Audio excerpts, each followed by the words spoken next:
Oi, tudo bem? Eu me chamo Silvio Murilo e estou aqui para iniciar um trabalho, contando com a sua ajuda, claro, né? E que eu acho que vai resolver um problema de uma lacuna que nós temos ainda no mundo digital.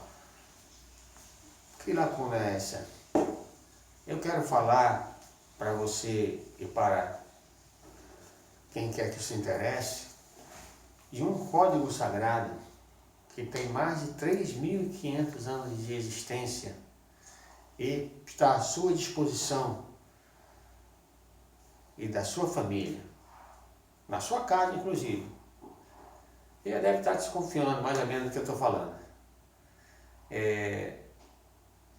Não sei se você percebeu no logo da nossa página, na página do nosso canal, você vê um círculo, uma esfera com algumas partículas, né, se incorporando ali. É exatamente isso que eu pretendo fazer. Aquele logo é uma representação da proposta desse canal. O grande problema de nós entendermos esse código não é que o código ou que os símbolos desse código sejam difíceis de serem decodificados, alguma coisa assim. Mas é porque às vezes a gente tem uma dificuldade para ver o todo, para ver uma visão panorâmica, ter uma visão panorâmica dessa riqueza que é esse código que eu estou falando aqui. Claro que eu estou falando da Bíblia, né? E qual é a minha habilitação, qual é a minha credencial para me apresentar aqui para você com essa proposta? Bem, eu sou formado em teologia, tenho mestrado e doutorado em ciências da religião, área de concentração teologia e história, pela Universidade Metodista de São Paulo, que foi a primeira universidade do Brasil a criar esse curso, né, de pós-graduação stricto sensu, com reconhecimento do MEC e com toda uma equipe, né, de professores que realmente tem muito a oferecer. Também sou formado pela FADBA, né, que é um seminário na Bahia, e formado também em filosofia pela Universidade de São Paulo. Tenho vários cursos que fiz para complementar essa formação e também tem muitos livros escritos. Você pode abrir aí no Google, no meu nome, Silvio Murilo Melo de Azevedo, você vai ver que tem muito livro escrito por mim. Eu tenho uma página também na Academia Edu, com várias obras minhas anexadas. Então nós podemos até fazer uma dobradinha aqui entre o que eu exponho aqui e o material que está impresso lá. Por que eu tive essa ideia de colocar esse canal? Eu sei que muita gente não tem muito tempo para parar, para ler um livro, um artigo de 40, 50 páginas.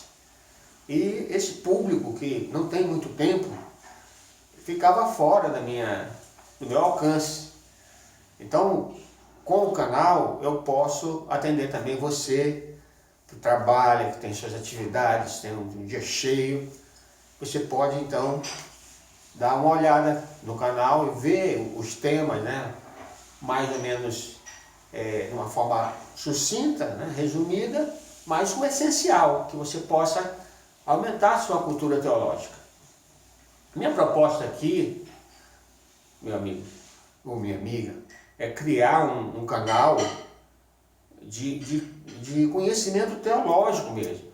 Eu vou, por exemplo, essa primeira parte das nossas publicações, que eu calculo que vão ser aí umas 10, ela vai ser toda voltada para uma matéria teológica chamada Introdução à Bíblia, que é uma matéria que te dá um conhecimento básico sobre como foi que a Bíblia se formou, quais são as principais versões, quais são os principais temas dos evangelhos, ou mesmo dos profetas.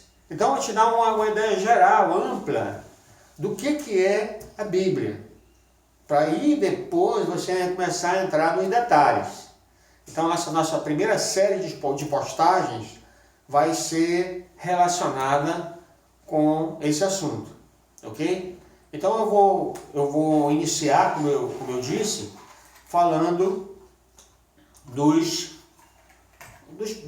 início de tudo que é, desculpa a pleonasmo, né? No início de tudo que é realmente como foi que chegou até nós esse código, né? Como foi que chegou até nós, e se há algumas formas diferentes de você pensar a Bíblia, porque você sabe que existem algumas religiões, né? E todas elas se baseiam na Bíblia, e então nós precisamos ver de uma forma mais cuidadosa essa questão. Eu tenho aqui algumas Bíblias para mostrar para você, tá? E em seguida eu vou apresentar esse tema, que são na verdade 3 vertentes principais com relação à fonte sagrada, né, do nosso código sagrado, que são a versão judaica, a fonte judaica, né, a católica e a protestante ou evangélica. Protestante evangélica. Você sabe que o protestantismo ele teve primeiro uma parte histórica, né, e depois chegou aos nossos dias com uma diversidade maior, é chamada de evangélica, né, protestante evangélica, tá bom? Eu tenho aqui alguns exemplares para compartilhar com você, infelizmente não tenho todos, né, porque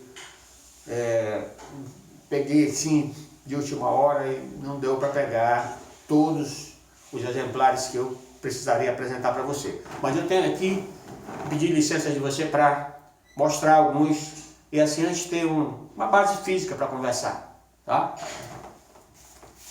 Nós temos aqui a versão santuário da Bíblia católica, tá? É muito usada no meio católico, muito conceituada e aceita, né? Temos também a Ave Maria, né, de Matos Soares. Nós temos aqui a Bíblia de Jerusalém, que também é católica, que é uma Bíblia nova, né? Ela é feita com traduções em cima dos originais. Aquela outra que eu mostrei, ela é baseada na versão Vulgata, a nova Vulgata, não é a Vulgata original de São Jerônimo. Mas aí nós vamos falar mais sobre isso. Então essa aqui é a Bíblia de Jerusalém. Essa aqui, pessoal, é a King James Version, ou a versão do Rei Tiago, né? Muito usada, muito conceituada no público de língua inglesa, tá? O pessoal da língua inglesa aprecia muito essa versão. Temos outras versões, né, mais modernas, mas essa aqui ainda é um clássico, né? A nova King James Version, né? E essa aqui é uma dessas novas que eu mencionei para você. Essa aqui é a versão trinitariana, né? Também inglesa, ok? Então, como você pode ver, né, nós temos várias Bíblias. Qual seria a diferença entre elas? É interessante saber disso, né? Eu quero começar a conversar com você, vendo aqui as minhas anotações, sobre a questão dessa divisão, né, de três correntes principais em relação à Bíblia.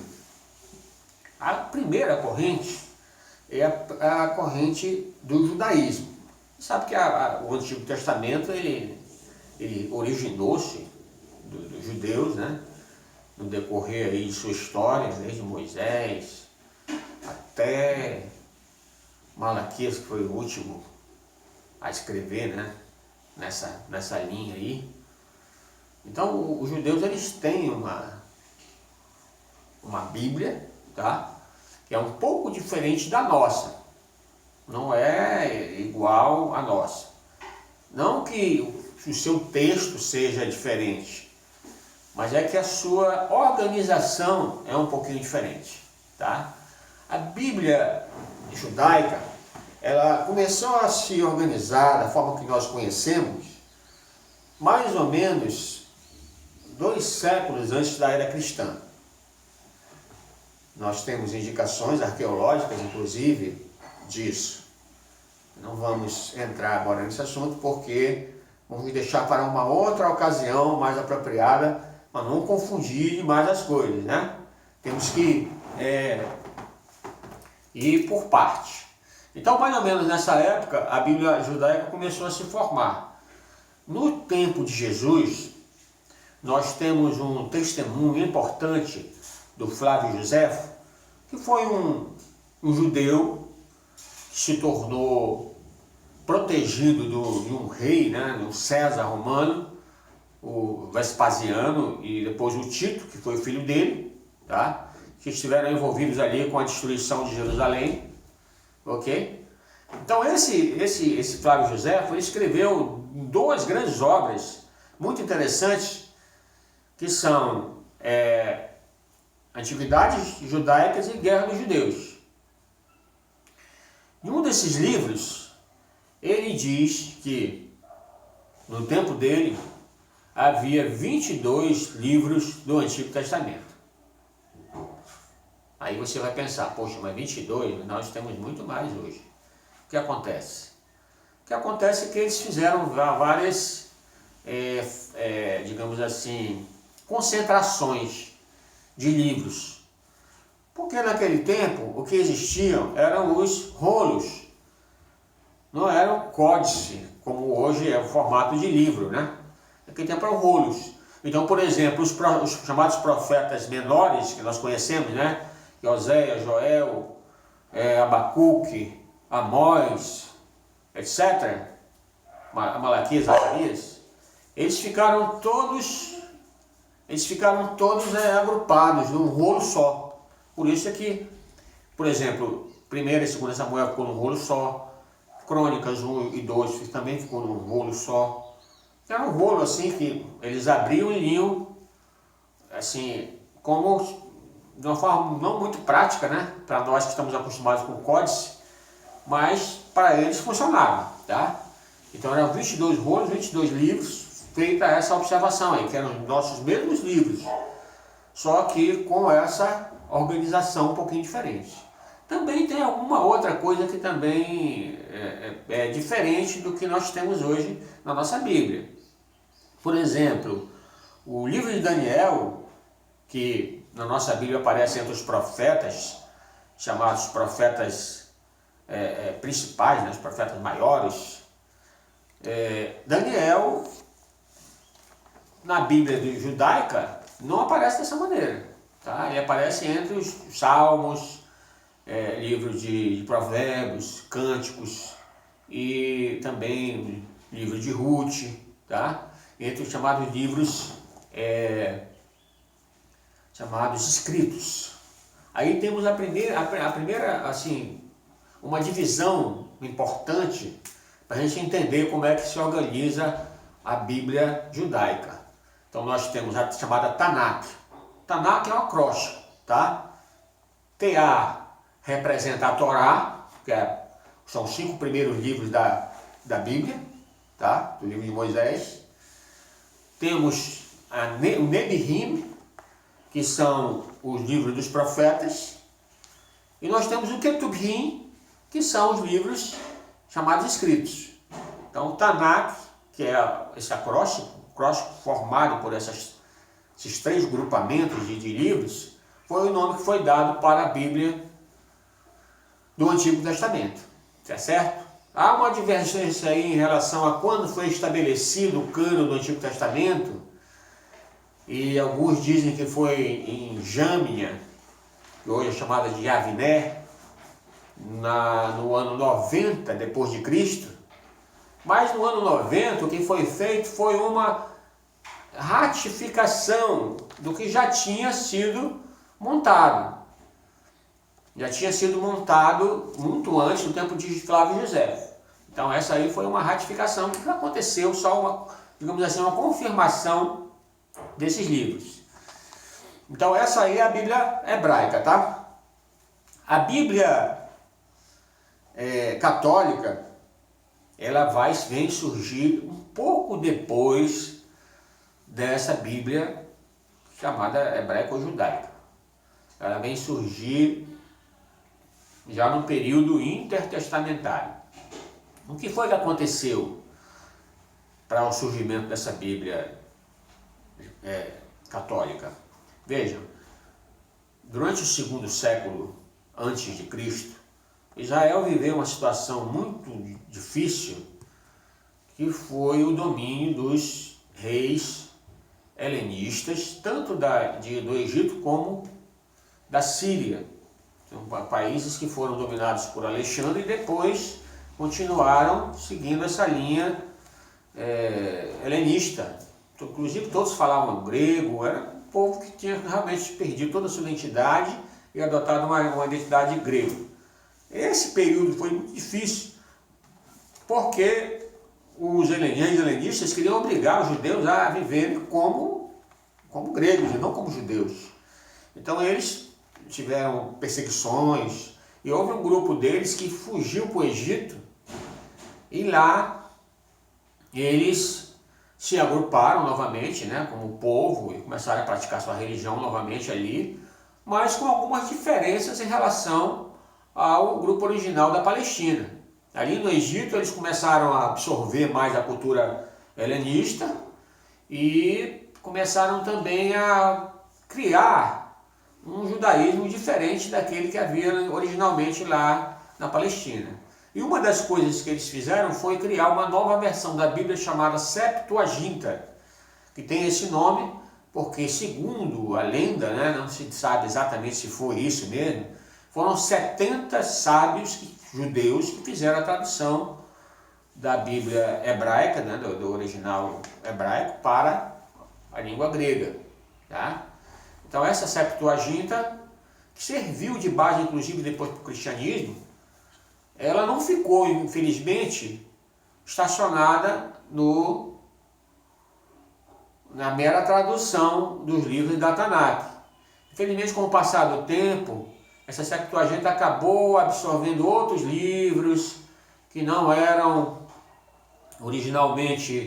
estavam originalmente presentes lá na Tanakh. O que foi que aconteceu? Depois, com o passar do tempo,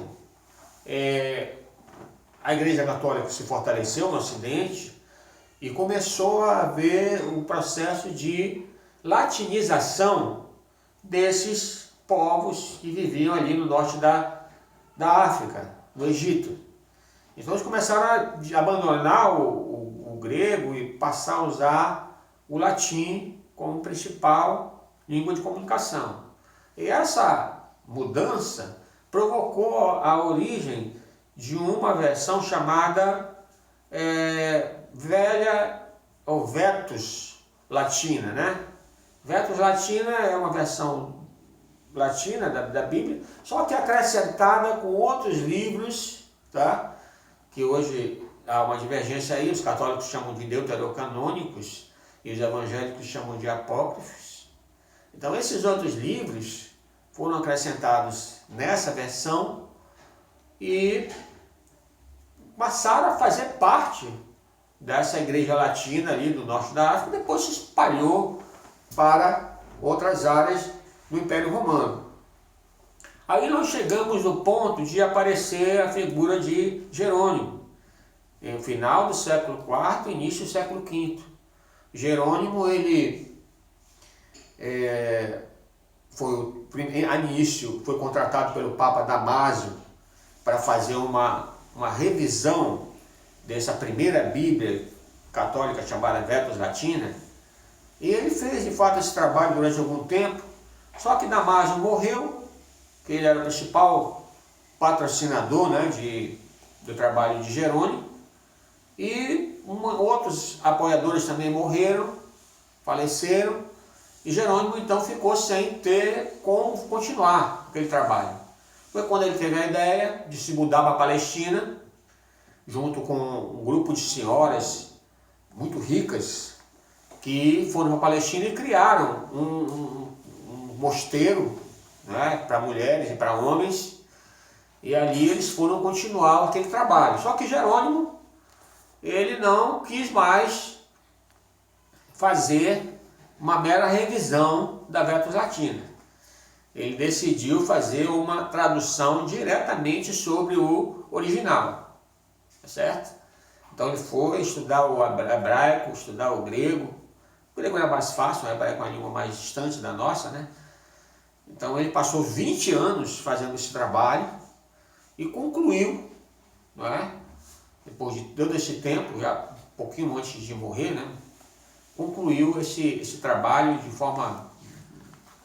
No início foi meio controverso o trabalho dele, porque as pessoas já estavam acostumadas com a Vulgata Latina, mas Jerônimo acabou se impondo, né? A Vulgata, que é chamada, a versão dele foi chamada de Vulgata, acabou se impondo.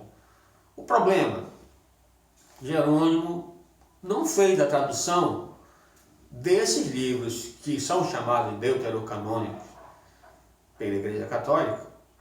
Ele ignorou. Ele não fez a tradução de Baruch, não fez a tradução de Sabedoria, Ben Sirac, não fez a tradução de Judite, de Tobias, de 1ª e 2ª Macabeus. Por que Jerônimo não fez essa tradução? Vejam, onde foi que Jerônimo fez a tradução da Vulgata? Foi lá na Palestina. Jerônimo morava na cidade de Belém. Inclusive o mosteiro dele ficava próximo do lugar onde se supunha tinha sido o lugar do nascimento de Cristo. Então, Jerônimo ele estava totalmente imbuído daquele espírito dos judeus. Aquela Bíblia judaica, né? Aquela teologia judaica que tinha rejeitado os livros apócrifos justamente por terem sido escritos no momento em que os profetas já tinham silenciado. Os apócrifos eles foram escritos todos no período chamado intertestamentário, né? Inclusive foram escritos em grego, né? E não em hebraico, o que já denota que houve uma transição aí, né? De uma fase para outra. Então Jerônimo ele ignorou esses livros aí, porque ele estava ali realmente dentro de uma escola judaica, né? De hermenêutica e exegese, digamos assim, tá certo? Então, essa Bíblia chamada Vulgata, depois ela sofreu transformações, ela absorveu esses livros chamados deuterocanônicos pelos católicos e apócrifos pelos protestantes. Então essa Bíblia ela se tornou, né, lá pelo século IX, século X, se tornou a Bíblia oficial, assim, pelo menos não formalmente falando, mas a Bíblia oficial da Igreja Católica, que veio a se tornar a versão oficial quando houve o Concílio de Trento, né, no século XV, para reagir à Reforma Protestante. Século XVI, desculpa, século XV não, século XVI, para reagir à Reforma Protestante de Lutero, e Calvino e de outros. Então a Igreja Católica, ela declarou oficialmente nesse concílio que a partir daí a versão original, a versão oficial da Igreja Católica seria esse livro, essa Vulgata, que é chamada Vulgata São Jerônimo, mas não é a Vulgata São Jerônimo, é outra Vulgata que já incorporou esses outros textos, certo? Por quê? Porque, gente, esses livros, eles têm diversos pontos teológicos que apoiam a doutrina católica, né? Por exemplo, no livro de Tobias,